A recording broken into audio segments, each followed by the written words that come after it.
नमस्कार साथियों, math question solution series में आप सभी का हार्दिक स्वागत है। साथियों, आज की सीरीज का पहला प्रश्न आपके सामने इस प्रकार है कि यदि किसी वृत्त की भुजाएं और वृत्त की त्रिज्या बराबर है तो उनके क्षेत्रफल का अनुपात ज्ञात करें या इनके क्षेत्रफल का अनुपात क्या होगा। साथियों, हमें क्वेश्चन के अंदर एक वर्ग तथा एक वृत्त दिया गया है और कहा गया है कि मान लेते हैं वृत्त की भुजा ए तथा वृत्त की त्रिज्या भी क्या है, ए है। क्योंकि क्वेश्चन के अनुसार हमें दिया गया है किसी वृत्त की भुजाएं और वृत्त की त्रिज्या बराबर है, तो यहाँ पूछा है हमें क्षेत्रफल का अनुपात। तो वृत्त का क्षेत्रफल क्या होता है साथियों, भुजा गुणा में भुजा, तथा वृत्त का क्षेत्रफल होता है पाई आर स्क्वायर, और आर यहाँ पे अपने क्या है, त्रिज्या है। भुजा दी गई है साथियों ए गुणा में ए, तथा पाई आर स्क्वायर, पाई का लिख दिया पाई, त्रिज्या अपने पास क्या है तो ये भी क्या लिख दिया, ए गुणा में ए, आर स्क्वायर हो गया। तो साथियों ए से ए कट गया, फिर ए से ए कट गया, तो क्या आ गया, एक बराबर पाई। तो इनका अनुपात भी क्या हो जाएगा, वृत्त का क्षेत्रफल तथा वृत्त के क्षेत्रफल का अनुपात हो जाएगा 1:पाई।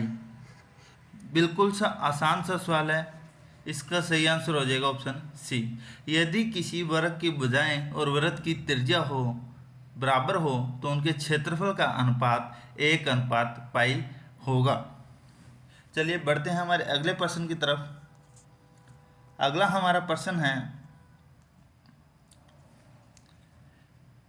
कि वर्गमूल y गुणा में 7 गुणा में 18 बराबर 126 हो तो y का मान ज्ञात करो।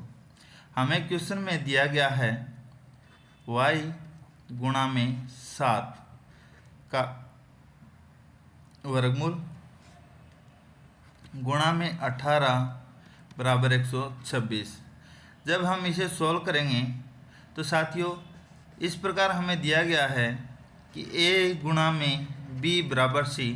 जब यहाँ से b को हटाएंगे तो a गुणा में है तो आगे संख्या किस में चली जाएगी, भाग में। तो इसी प्रकार यहाँ पे y गुणा में 7 का वर्गमूल, यहाँ पे गुणा में 18 है तो इसे लेकर जाएंगे बराबर, तो 126 बटे क्या हो जाएगा, 18। 18 से काटे 126 को तो 18 साते 126, तो क्या आ गया, y गुणा में 7 का अंडर रूट बराबर 7। अब हमें क्या करना है, y का मान निकालना है। तो यहाँ के क्या कर देते हैं, दोनों तरफ क्या कर देते हैं, वर्ग कर देते हैं। यहाँ भी वर्ग और इस संख्या का वर्ग। इसका वर्ग करने पे क्या होगा साथियों कि जब किसी संख्या को जैसे 5 गुणा में वर्गमूल 5 से गुणा करेंगे, वर्गमूल 5 को वर्गमूल 5 से गुणा करेंगे तो यह अंडर रूट हट जाएगा और हमें क्या मिल जाएगा, 5। तो यहाँ पे जब इसका वर्ग करेंगे तो हमें क्या मिल जाएगा, अंडर रूट हट जाएगा, y गुणा में 7 मिल जाएगा, और इस 7 का वर्ग करेंगे तो यहाँ की मिल जाएगा 49 मिल जाएगा। तो y गुणा में 7 बराबर 49, और फिर y का मान निकालेंगे तो ये गुणा में है तो आगे संख्या बराबर के बाद में भाग में जाएगी, तो 49 बटे 7 बराबर 7 हमारे पास क्या आ गया, आंसर आ गया।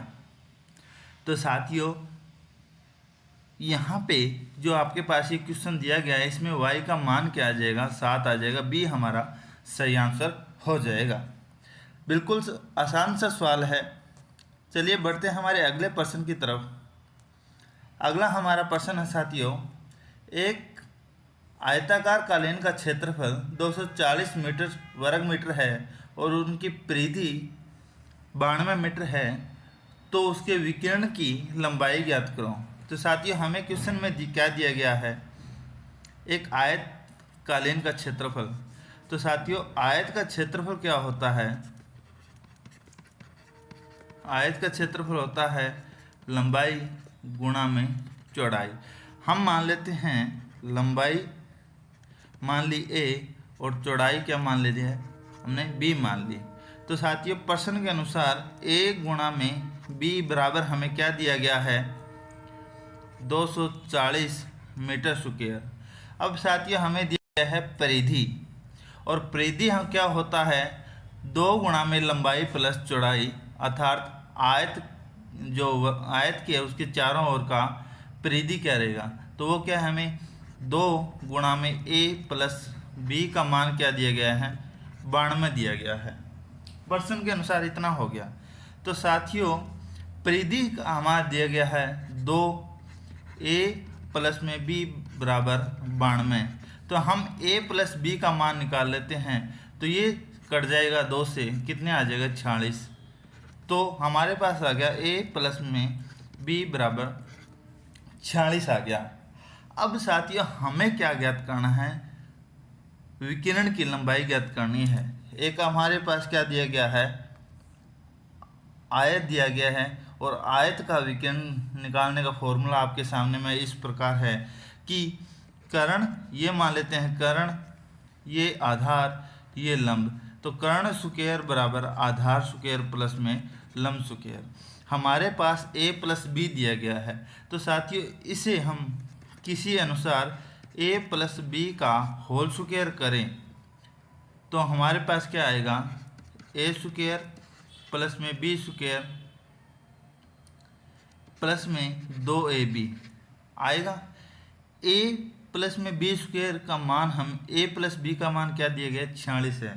तो साथियों यहाँ पे a प्लस b 46 का वर्ग कितना हो जाएगा 46 का वर्ग हो जाएगा साथियों 2116 बराबर a स्क्वायर प्लस में b स्क्वायर प्लस में यहाँ पे ab को हमने क्या माना है लंबाई प्लस चौड़ाई। क्या माना है लंबाई प्लस चौड़ाई, a लंबाई होगी b चौड़ाई होगी।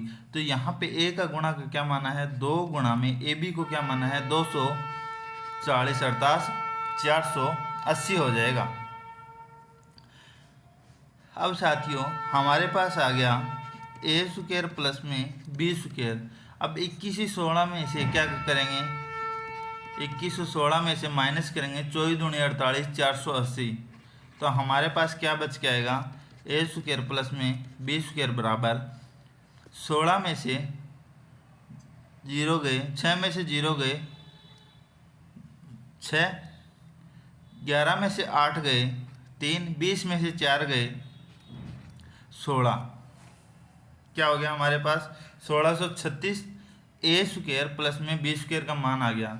अब साथियों ये क्या होता है जब हम विकर्ण का मान निकाल रहे हैं तो कर्ण बराबर आधार स्क्वायर प्लस में लंब स्क्वायर का वर्ग होता है, और हमारे पास आधार a स्क्वायर प्लस में b स्क्वायर, तो हम इसका वर्ग कर देंगे तो हमारे पास जो संख्या है इनका क्या आ जाएगा मान निकल के आ जाएगा।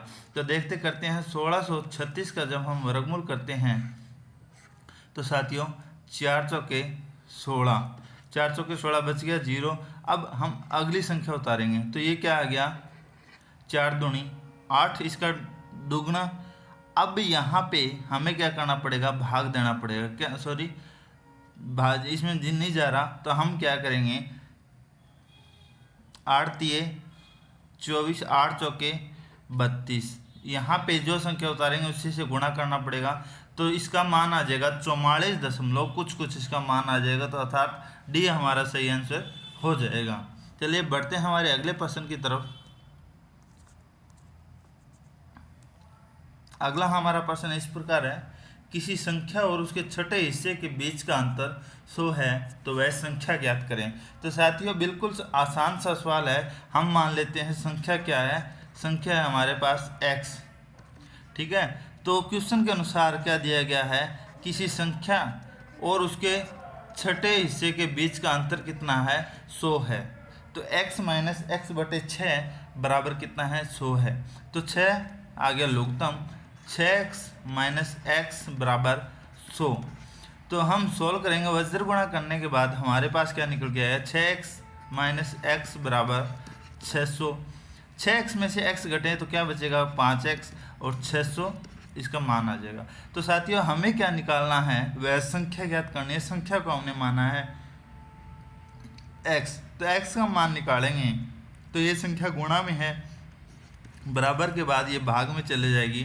तो 600 में से 5 का भाग देंगे तो क्या आ जाएगा 12 5 60, तो 120 हमारा क्या आ जाएगा, सही आंसर हो जाएगा। ऑप्शन कौन सा हो गया, ये हमारा दिया गया है। किसी संख्या और उसके छठे हिस्से के बीच का अंतर 100 है। तो संख्या मानी x और x का छठे हिस्से का बीच का अंतर 100, तो हमने 6 लघुत्तम लिया, 6x माइनस x हमारे पास आ गया बराबर 100। तो हमने जब इसको सोल्व किया तो 600/5, तो हमारे पास क्या आ गया 120 हमारा सही आंसर आ गया। चलिए बढ़ते हैं हमारे अगले प्रश्न। अगला प्रश्न और आज की सीरीज का हमारा अंतिम प्रश्न इस प्रकार है कि राजेश के 15 दिन का औसत आय 140 रुपये है, पहले 5 दिन का औसत 120 और बाद के 9 दिन का औसत 160 है, तो राजेश के छठे दिन की आय क्या होगी। तो साथियों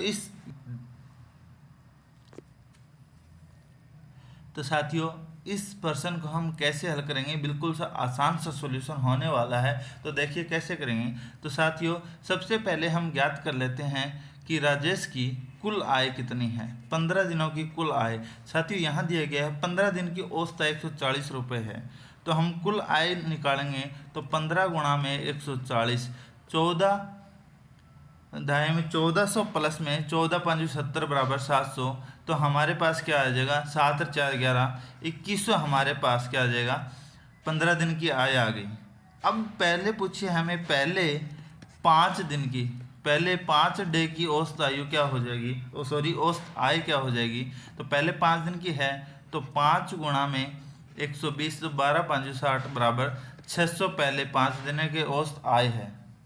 अब पूछा है बाद के 9 दिन की, बाद के 9 दिन की औसत आय, तो 9 गुणा में 160 रुपये औसत है, तो 16 नी में 144, तो 1440 रुपये हमारे पास क्या आ गया, लास्ट 9 दिनों की आय आ गई। अब हम क्या करेंगे साथियों, टोटल 15 दिनों के हमारे पास क्या है 2100 रुपये है, और 5 और 9 14 दिनों के हमारे पास आय कितनी है, ये है कितनी होगी टोटल 0 4 6 4 10 और 1 1 2 2040। अब हम साथियों 2100 में से